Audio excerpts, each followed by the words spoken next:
Deputy Chief Justice, thank you very much for agreeing to this interview. As I may or may not have explained to you, the purpose of this is to bring the judge behind the judgment. So Yes. that ordinary people can understand the basis, not just the legal basis for the judgment, Yes. but the inarticulate premise, if you like, Yes. of the person who's writing the judgment. Yes. We're doing this for a fairly new website called Anchored in Law, Yes. which is a website that's intended to do at least two things. One, to inform the public about Yes. things they wouldn't otherwise have been aware of. Yes. But secondly, to do critical analyses of judgments of the various courts in the country and perhaps Yes. also internationally, and various books. Yes. And also, legal voices is one of the aspects that the website covers, which is an interview with judges and academics to bring them out, to bring the Yes. person out, so that people understand exactly what lies behind those judgments. Yes. So thank you again for agreeing to this interview. You're welcome. Can I start off by asking who you are exactly, where you come from? What is the essence of Raymond Zondo? His Duko, his title? Well, let's say, let's start me with his Tagazelo.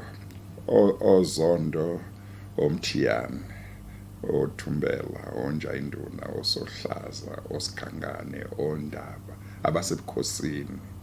And I can go on and on and on, but it's okay. I grew up in KZN, in a rural area. Actually, I spent some time in what used to be the Transkei then, and then later on I spent time in KZN, but I had been born in KZN. I spent some time when I think I must have been around 4 years, 5 years to about 10, 11 years in Umzimkhulu, in an area called Krumuk, written like in Afrikaans Krumuk.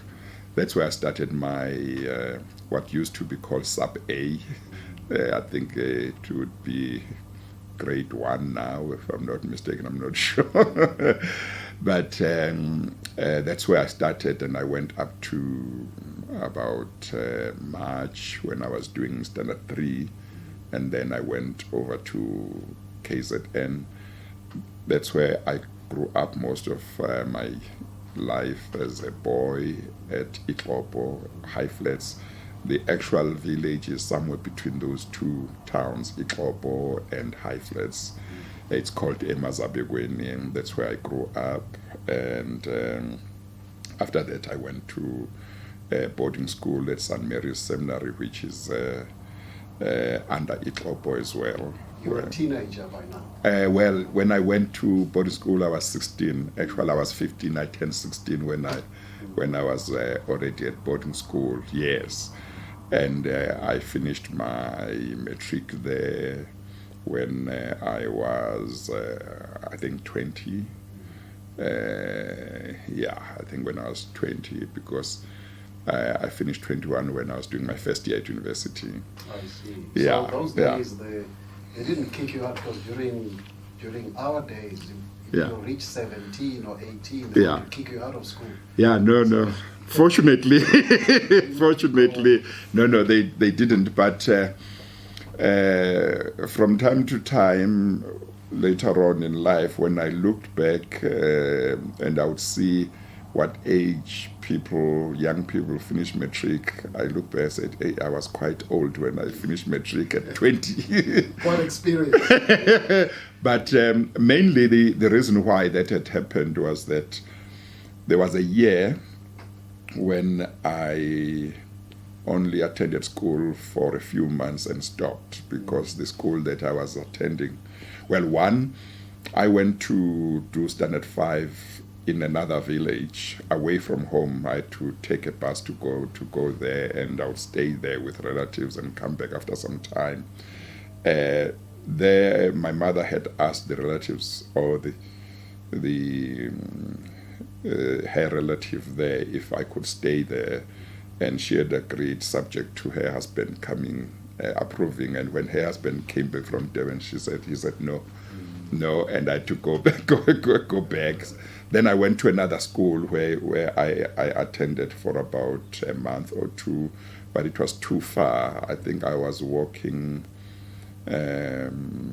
probably about 10 kilometers to and 10 kilometers back. And so at a certain stage during winter, my mom said, no, it's too cold, stop, this place is too far, you will see next year. So there was that year that I lost. But I think there may have been another year also. Some people might know there was a year during the 70s when it was said in terms of Bantu education that they were doing away with standard 6. So that's how it came about. And I was supposed to do standard 6, and then they said, no, there's no standard 6 now.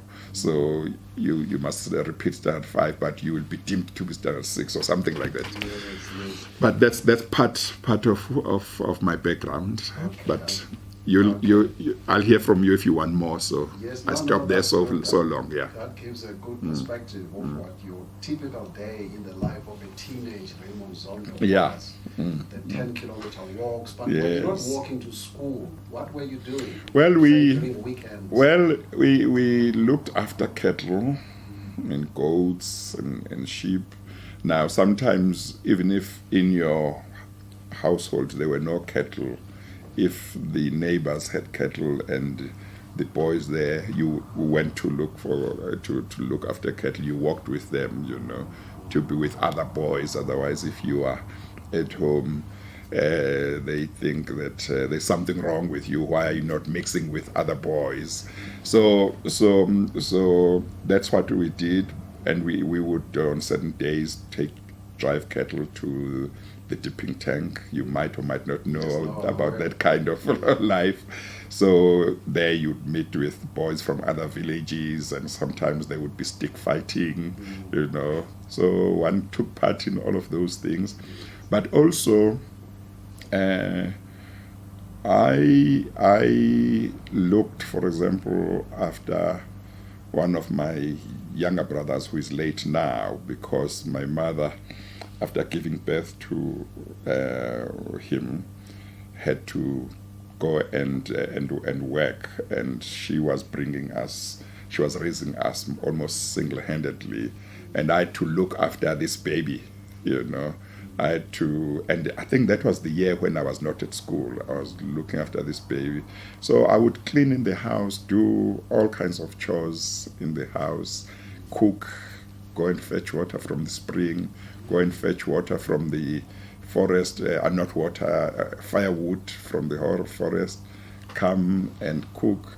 I would put a bunch of firewood on my head and walk long distances to go home. A polymath teenager those days.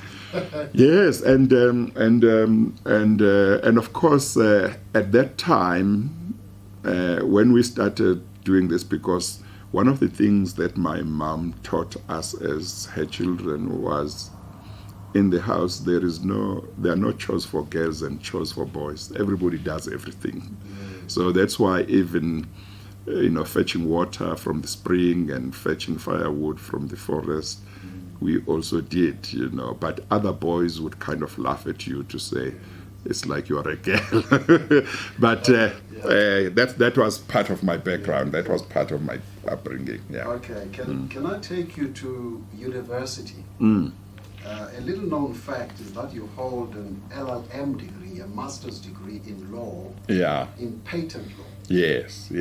Now, why patent law is the first question. And the second question in that regard is, did you practice in that field at all? Because I know you, I think most people know you as a legal lawyer. Yeah. Well, let me start with the last question. No, I didn't practice in patent law at all. Why is that? Patent law has been and continues to be a branch of law that only very few lawyers, mostly white, mostly male, who get cases on patent law. Very, very few. And when it comes to black lawyers, I struggle to remember anyone that I can think of immediately as one of those who are quite well known. They may be, but I might just not know. So, but when you, sorry to interrupt, yes. when you took up that expertise yes. area to study it, yes. you must have known that. Yes, no, I knew that. So what attracted you to it? No, it was precisely exactly that. It was that I wanted to broaden my own horizon, but two, I wanted to try and inspire young people, particularly black, and women, male and females, lawyers, to look at those branches of law from which black people and women are largely excluded in practice in South Africa. And the best way, not the only way, but it's good if somebody can say, well, he has got some academic background in that field. He might not have practical experience, but he has got that. So it might be a way of trying to make sure that people who don't want to give black lawyers cases that fall under certain branches of law, it might be a way of trying to trim down their excuses, because you say, look, nobody has ever given me, as a lawyer, you say, nobody has ever given me a case in patent law, so therefore I can't tell you that I've got experience. But you might be able to say, but I've done the theory, I've done this, and I've passed, so you give me a chance. But I don't want, obviously, to be interpreted to mean if you haven't done that, you can't, because I strongly believe that if you are a sound lawyer, you can learn very quickly in any field, and it happens. So, but partly and mainly, it was to try and show, especially young lawyers, black lawyers, women, to say there are these branches of law from which we are excluded. We need to penetrate them. We need to try and get into them so that one day we achieve a situation where we don't have a branch of law where black people or women are excluded. Now, in your career as a judge, starting way back 22 years ago. Yes, in the Pretoria High Court. Yes, yeah. Until today, have you had occasion to sit in a patent matter? Well, I had only one occasion to sit in intellectual property. Intellectual property. Maybe there's one that I remember quite well in the High Court in Pretoria. Now I'm trying to think whether it was just patent law. It was patent law. It was design law. But well, I know it wasn't trademark, that particular one. I've sat in a trademark one as well, but I think it got settled. But there was only one, either patent or design law, that I did, where I wrote a judgment when I was in the Pretoria High Court. But that's about all. But when I was in Pretoria at the High Court, I had started as a judge in the Labour Court, and then I got appointed to the High Court about 2.5 years later, and then soon after being appointed, I then became acting JP, and then for a long time I wasn't at the High Court. But when I went back to the High Court after my stint as JP had come to an end, I was very keen actually to do patent law cases, intellectual law cases, because I thought that was one of the things I could do to try and show that there is a need for black judges, black lawyers to be involved. I actually wanted patent law cases. Yeah. And so the case that you heard, Yeah. that intellectual property case on which Yeah. you wrote a judgment, Yes. recently, Yes. can it be said that you took to it like duck to water? Because you have to go and read out textbooks and so on. No. Quite frankly, I had to look at it very carefully because it was something I'd not done before. I had to do quite some reading, before I did the judgment. But I enjoyed it. I enjoyed doing it, and had I stayed longer at the High Court, I really would have loved to have had more. But no, I had to look at it carefully and be careful, seeing that it was a first case that I had done in that branch of the law. But I certainly wanted more. But then I had to come here. Yeah. Was there an application for leave to appeal against the judgment? People were happy. Actually, certainly I never had any application for leave to appeal. I don't know whether after I had left the High Court, if there was an application. I know that sometimes in some divisions, I don't think all, in some divisions, once you are not there, sometimes they give the application for leave to appeal to another judge. So I certainly didn't deal with any application for leave to appeal myself, but I've never had anything. So, yeah. Okay. When did you first realize that Ray Zondo is judge material, and what was the trigger? Excuse me.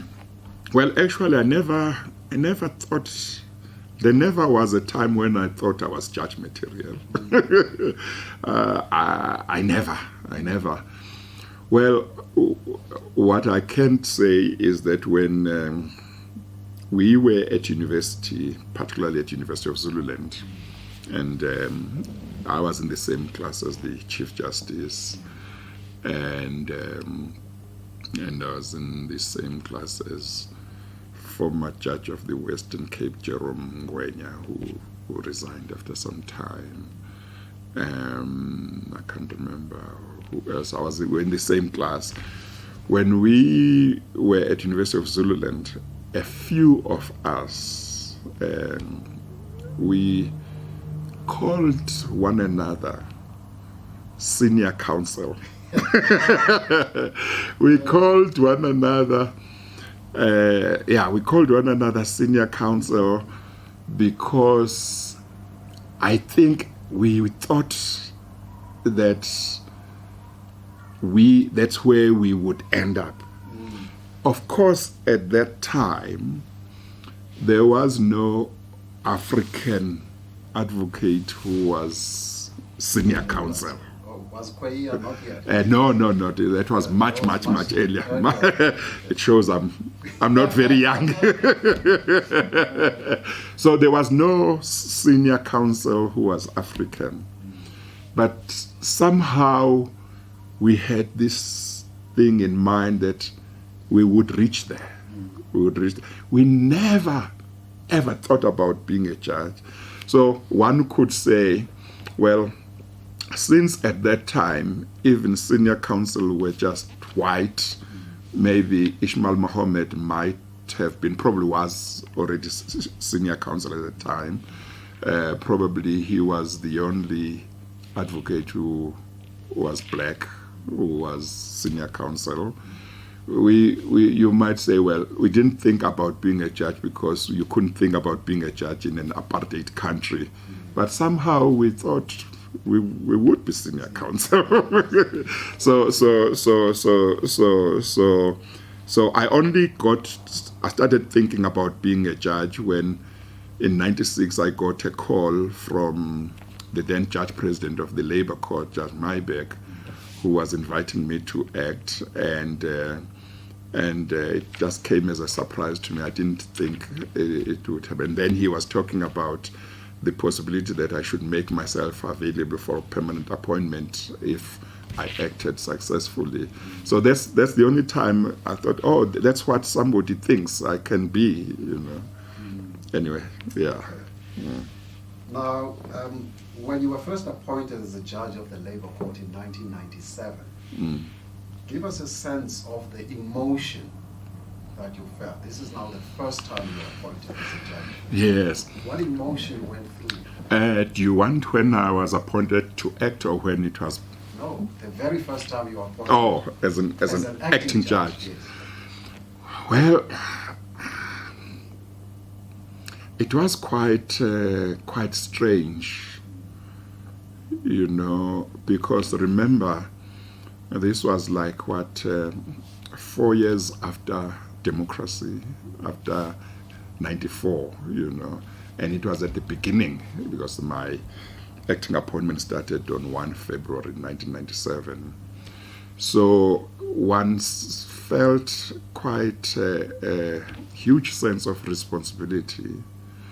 One felt that there would be a lot of people, both in society and in the legal profession, who might have thought that one was not ready to be a judge, and that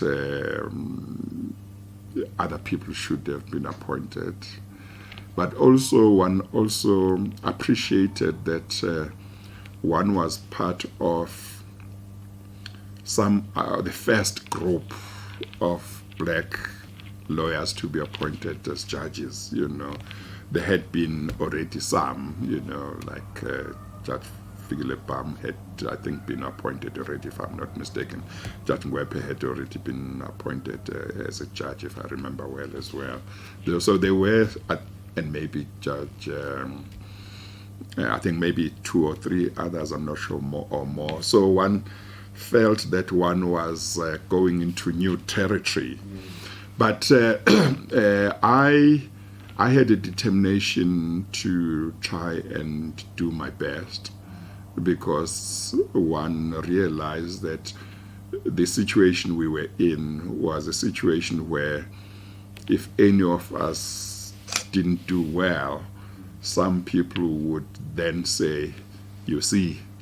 And I was not coming from the bar. I was coming from as an attorney. I had been an attorney.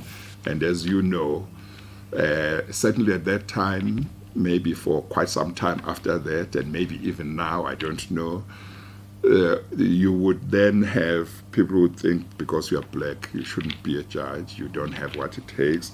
Then you would have people who might say, if he's an attorney or if she's an attorney, no, he should be an advocate first if he's going to be a judge.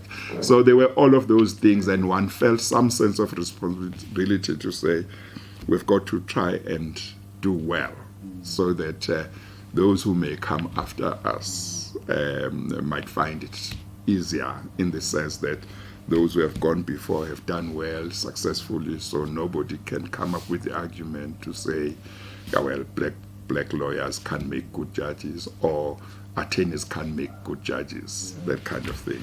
Take us through your first experience. You've now been allocated your batch of files as an acting judge, maybe 145 reviews. Yeah. You walk through a court. Yeah. You bow. You take your seat. Yes. What's going through? What are you feeling? Yes. Well, the first time when I had a case was not in a courtroom as such, because at that time, the Labour Court was a new court. So the courtrooms were still being built when I started acting. So the first case that I had, and I will never forget it, the first case I had was an urgent application for an interdict to interdict a strike. Yeah. And I was going to hear it in a boardroom, So I came in, of course, the bowing and so on. So it's difficult to describe that feeling, because it was like, so now this is it, you know. So it was quite heavy. You say, one, some of the lawyers involved here, they might be doubting that, you know, I can do this. But the one thing that made me feel reasonably comfortable was that it was in an area of law in which I was very comfortable and in which I'd made a name for myself. But I had argument in that matter, and I gave judgment, I think in the afternoon. I had it in the morning. I gave a judgment in the afternoon, which was, I'd written it down and I read it out, and later on edited it, and it got reported.